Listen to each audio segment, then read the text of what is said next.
ಅಲ್ಲ ನಾನೇನ್ ಕೇಳ್ತಿದ್ದೆ ಅಂದ್ರೆ ಒಂದ್ಸರಿ ವಾಟಾಳ್ ನಾಗರಾಜ್ ಅವರು ಸೀರೆ ಉಟ್ಕೊಂಡು ಆ ಸೀರೆ ಉಟ್ಟಿದ್ದೆ, ಟೈಮಲ್ಲಿ ಅದಕ್ಕೆ ಅವಾಗ ತೊಂದರೆ ಆಯ್ತು. ಅವರೇ SP ಆಗಿದ್ದರು. ಹಾ. ಅವಾಗ ನಾನು ಇದು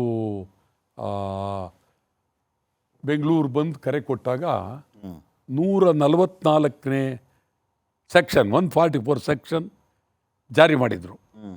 144 ಸೆಕ್ಷನ್ ಜಾರಿ ಮಾಡಿದರು. ಸೆಕ್ಷನ್ನ ಬ್ರೇಕ್ ಮಾಡ್ತೀವಿ ಅಂತೇಳಿ ಚಾಲೆಂಜ್ ಮಾಡಿ ನಾವು ಓದ್ಕೊಂಬಿಟ್ಟು ಹೊರಗಡೆ ಮರೆಯಾಗಿ ಸಿಕ್ಕಲೇ ಇಲ್ಲ. ಅವ್ರು ಏನೇ ಬೇಕಾದಾಗಲೂ ಸಿಕ್ಕಲಿಲ್ಲ.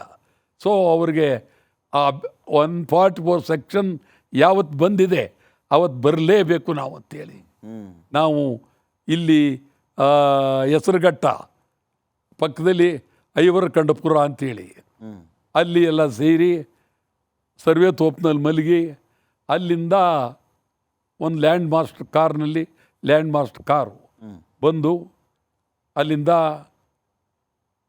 ಪೊಲೀಸ್ಗೆ ಕಣ್ ತಪ್ಪಿಸ್ಕೊಂಬರಬೇಕು, ಪೊಲೀಸ್ ತಪ್ಪಿಸ್ಕೋಬೇಕು ಅಂತೇಳಿ ಅಲ್ಲಿಂದ ಬಂದು ಒಬ್ಬರು ಜಾಗೀರ್ದಾರ್ ಅಂತೇಳಿ ಪತ್ರಕರ್ತರು ಭಾಳ ಬೇಕಾದವರು, ಅವ್ರ ಮನೆಗೆ ಹೋಗಿ ಒಂದು ಸೀರೆ ಬೇಕಲ್ಲ ಅಂತೆ. ಭಾಳ ಖುಷಿ. ಅವ್ರು ಯಾತಕ್ಕೆ ಕೇಳಲೇ ಇಲ್ಲ ಪಾಪ, ಭಾಳ ದೊಡ್ಡ ಮನುಷ್ಯರು. ಅಯ್ಯಯ್ಯೋ ಅವ್ರನ್ನೇ ಹೆಂಡ್ತಿ ಹೊಸ ಸೀರೆ ಕೊಡು ಸಾಹೇಬ್ರಿಗೆ ಏನೋದು ಕೊಡಿಸ್ರು ಪಾಪ.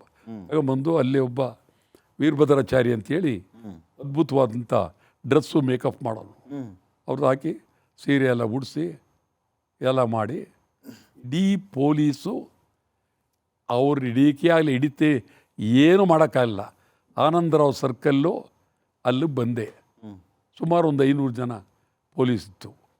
ಅಲ್ಲಿ ಒಬ್ಬ ಸ್ಪೆಷಲ್ ಬ್ರಾಂಚ್ನವನು ಇವ್ರು ಇರಬೇಕು ಅಂತೇಳಿ ಅಲ್ಲಿ ಐಡೆಂಟಿಫೈ ಮಾಡ್ದ. ಸೀರೆ ಉಟ್ಕೊಂಡು ಹೋಗ್ಬಿಟ್ಟಿದ್ದೆ.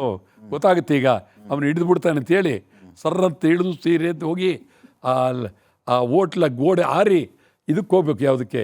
ಸುಭಾಷ್ ಕೆರೆ, ಅವು ಸುಭಾಷ್ ನಗರ ಕೆರೆ, ಸುಭಾಷ್ ನಗರ ಈ ಬಸ್ ನಿಲ್ದಾಣದ ಕೆರೆ, ಅಲ್ಲಿಂದಲೇ ಹೋರಾಟ.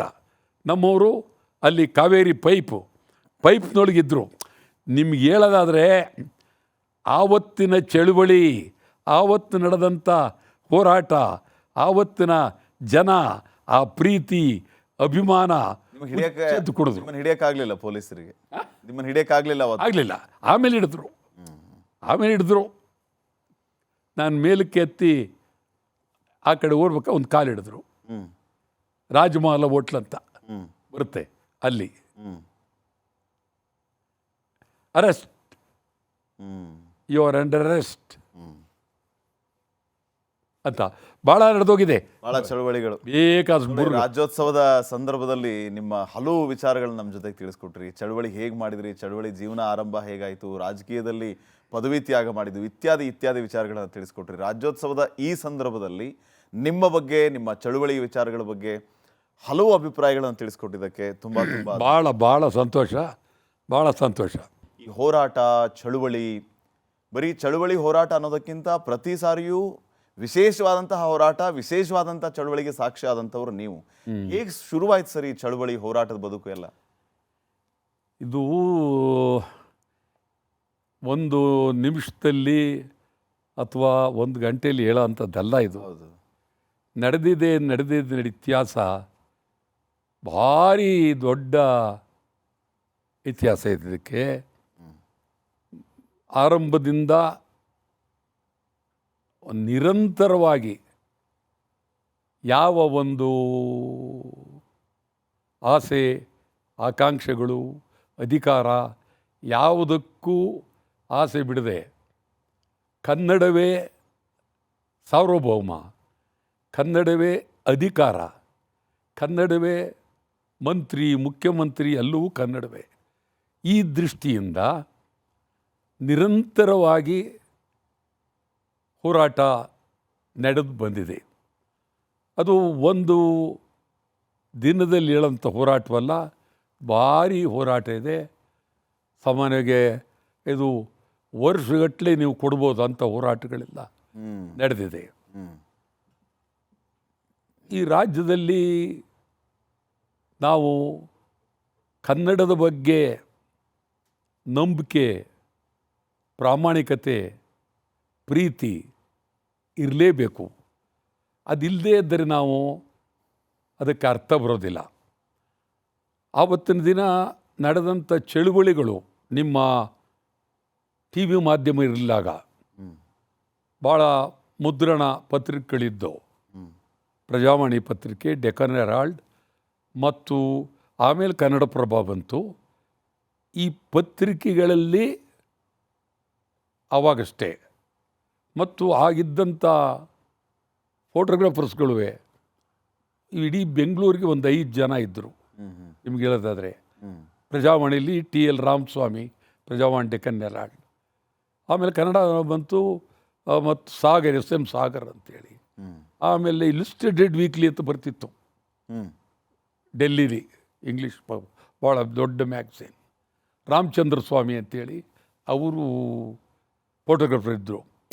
ಈಗ ಇರುವ ಪ್ರಚಾರ ಮಾಧ್ಯಮ, ಈಗಿರುವ ಪ್ರಚಾರ ಆವತ್ತಿದ್ದರೆ ಇನ್ನೂ ಅದು ಏನೇನು ಆಗ್ತಿತ್ತೋ ಆ ರೀತಿ ನಡೆದೋಯ್ತು.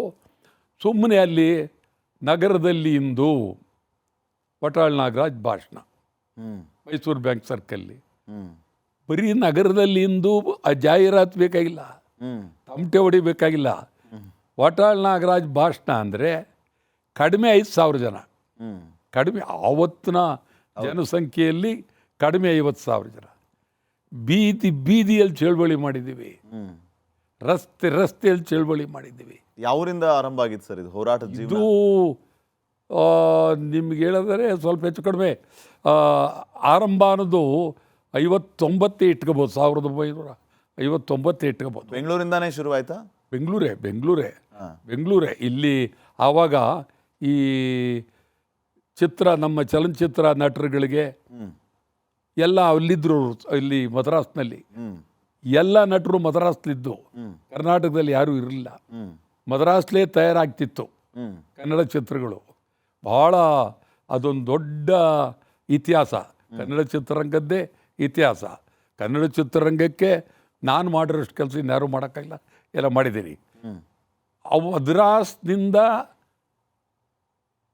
ನಾವು ಆವಾಗ ಒಂದು ಸಾರಿ ಇದು ಫಿಲಮ್ ಇಲ್ಲ, ರಾ ಫಿಲಮ್ ಶೂಟಿಂಗ್ಗೆ, ಚಿತ್ರ ತೆಗೆಯೋಕ್ಕೆ. ಆವಾಗ ನಮ್ಮ ಕನ್ನಡ ನಟರೆಲ್ಲ, ಕನ್ನಡ ಇದೆಲ್ಲ ಸ್ವಲ್ಪ ಅಲ್ಲಿ ಇವರಿಗೇನು ಶೂಟಿಂಗ್ ಏನಿಲ್ಲ ಅಂದ್ಬಿಟ್ಟು ಎಲ್ಲರನ್ನೂ ಬೆಂಗಳೂರಿಗೆ ಮೊದಲು ಕರ್ಕೊಂಡು ಬಂದು ಇಲ್ಲಿ ನಾಟಕಗಳು ಆಡಿಸ್ತೋ. ನಾಟಕ ಆವಾಗ ರಾಜ್ಕುಮಾರ್, ನರಸಿಂಹರಾಜು, ಬಾಲಕೃಷ್ಣ, ಜಿ ವಿ ಅಯ್ಯರ್, ಇದು 100 ಇವರೆಲ್ಲ ಬಂದು. ಆಗ ಟೌನ್ ಹಾಲ್ ನಾಟಕ, ಗಾಂಧಿನಗರದಲ್ಲಿ ಗುಬ್ಬಿ ಕಂಪ್ನಿ ಅಂತಿತ್ತು, ಗುಬ್ಬಿ ವೀರಣ್ಣ. ಭಾರಿ ರಂಗಭೂಮಿಯಲ್ಲಿ ಅದ್ಭುತವಾದಂಥ ಗುಬ್ಬಿ ವೀರಣ್ಣವರು. ಗುಬ್ಬಿ ವೀರಣ್ಣ ಆ ಕಾಲದಲ್ಲಿ ಗುಬ್ಬಿ ಕಂಪ್ನಿ ಅಂತಲೇ ಅದರ ಹೆಸರು, ಗುಬ್ಬಿ ಕಂಪ್ನಿ. ಅಲ್ಲಿ ನಾಟಕ ಆಡಿಸ್ತೋ, ಎಲ್ಲ ಕಡೆ ನಾಟಕ ಆಡಿಸ್ತೋ. ಆ ಕಾಲದಲ್ಲಿ ಏನು ನಾಟಕಗಳು ಅಂದರೆ ಸಿಕ್ಕಾಬಡಿ ನಾಟಕ, ಜನ ಬರೋರು ಎಲ್ಲ ಸಿನಿಮಾ ನಟರುಗಳು ಇದ್ರಲ್ಲೇ ಅರ್ಥ. ಅಲ್ಲಿಂದ ಶುರು ಮಾಡಿದೋ ನಾವು. ನನ್ನ ಜೊತೆಯಲ್ಲಿ ಪಾಪ ನರಸಿಂಹರಾಜು ಅವರ ಬಂಧು ಬಳಗ ಎಲ್ಲ ನನ್ನ ಜೊತೆ ಇರೋರು. ಭಾಳ ಎಲ್ಲ ಪ್ರೀತಿಯಿಂದ ಏನು ಕರೆದು ಊರೆಲ್ಲ ಅವ್ರನ್ನ ನಾಟಕ ಆಡಿಸಿ ಅವರಿಗೆ ಒಂದಷ್ಟು ಹಣ ಸಂಪಾದನೆ ಮಾಡ್ಕೊಳಕ್ಕೆ ಆ ಕಾಲದಲ್ಲಿ ಅವರು ಒಂದು ಚಿತ್ರ ತೆಗೆದರು, ಕಂಠೀರವ, ರಣಧೀರ ಕಂಠೀರವ ಅಂತ. ಆ ಕಾಲದಲ್ಲಿ ಚಿತ್ರ, ಅದಕ್ಕೆ ಥಿಯೇಟ್ರೇ ಇರಲಿಲ್ಲ. ನಾನೇ ಥಿಯೇಟ್ರ್ ಕೊಡಿಸ್ಬೇಕಾಯ್ತು ಅವ್ರಿಗೆ.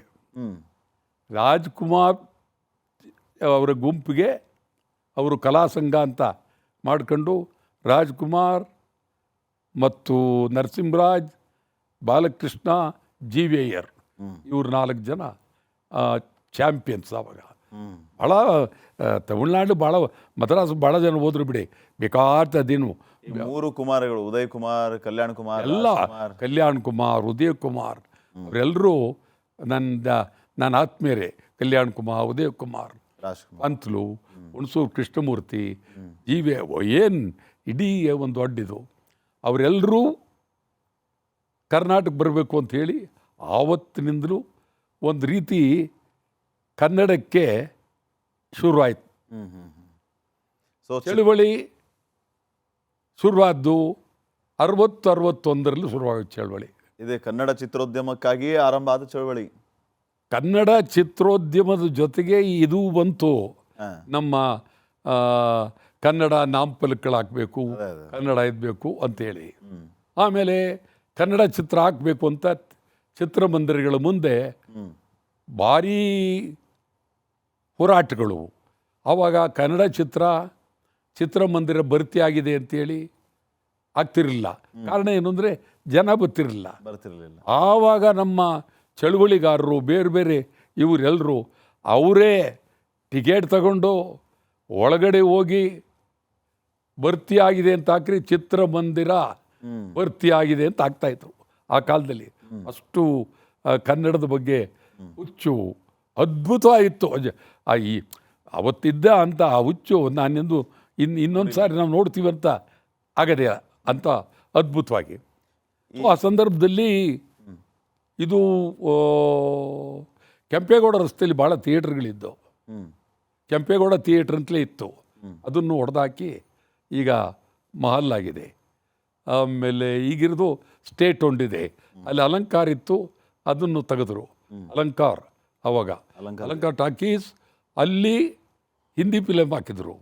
ನಾವು ಮೆರವಣಿಗೆ ಹೋಗಿ ನುಗ್ಗಿ ತೆಗಿಬೇಕು ಹಿಂದಿ ಫಿಲ್ಮ್, ಕನ್ನಡ ಹಾಕ್ಬೇಕು. ಗಲಾಟೆ ಗಲಾಟೆ ಗಲಾಟೆ ಸಿಕ್ಕಾಬಿಟ್ಟಾಯಿತು, ಬೆಂಕಿ ಇಟ್ಟು ಎಲ್ಲ ಆಯಿತು. ಆವಾಗ ಅದಾದ ನನ್ನನ್ನು ಬಂಧನ ಮಾಡಿದ್ರು. ಒಬ್ಬ ಲೂಯಿಸ್ ಅಂತೇಳಿ ಅವತ್ತು ಅಧಿಕಾರಿ, ಅವರು SP ಅವತ್ತು ಇನ್ನೂ ಕಮಿಷನರ್ ಆಗಿರಲಿಲ್ಲ, SP ಗ್ರೇಡ್ ಬೆಂಗಳೂರು. ಅರೆಸ್ಟ್ ಮಾಡಿ ನನಗೆ ಬೂಡ್ಸ್ನೇಟ್ ಹೊಡೆದ್ರು ಅವರು. ಆವಾಗ ಪೊಲೀಸ್ ಸ್ಟೇಷನ್ನಲ್ಲಿ, ಒಪ್ಪಾರಪೇಟೆ ಪೊಲೀಸ್ ಸ್ಟೇಷನ್ ಮೂಲೆಗೆ ಬರುತ್ತೆ. ನಾನು ಅದೇ ಬೂಡ್ಸ್ನೇಟಲ್ಲ, ಬಂದೂಕು ದೇಟ್ ಬಿದ್ದರೂ ನನ್ನ ರಕ್ತ ಕನ್ನಡ. ಆಮೇಲೆ ಆಟ ಆಡೋಕ್ಕೆ ಹೋಗ್ಬೇಡ್ರಿ ಸಿಕ್ಕಾಬಿಟ್ಟು ನಮಗೂ ಅವ್ರಿಗೂ ಭಾರಿ ನಡೀತು. ಬೂಡ್ಸ್ನೇಟ್ ಹೊಡೆದಾಯಿತು, ಭಾರಿ ಅದರ ಬಗ್ಗೆ ದೊಡ್ಡ ಇತಿಹಾಸ ಸೃಷ್ಟಿ ಆಯಿತು.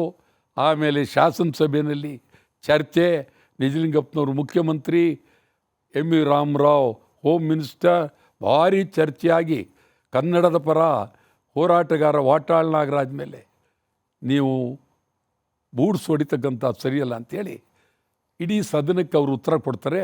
ನಾನು ಇವತ್ತೇ ಈ ಅಧಿಕಾರಿಯನ್ನು ಕರ್ನಾಟಕ ಸೇವೆಯಿಂದ ಡೆಲ್ಲಿಗೆ ಕೊಡ್ತಾಯಿದ್ದೀನಿ, ಇದು ಭಾಳ ಅನ್ಯಾಯ ಮಾಡಬೇಕು.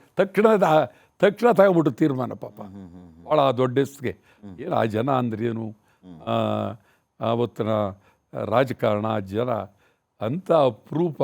ಇವೆಲ್ಲ ನಾವು ನೋಡಿರೋದೇ ಒಂದು ಸೌಭಾಗ್ಯ, ಪುಣ್ಯ, ಜೊತೆಲಿರೋದೇ ಒಂದು ಅದ್ಭುತ. ಸೊ ಆ ರೀತಿ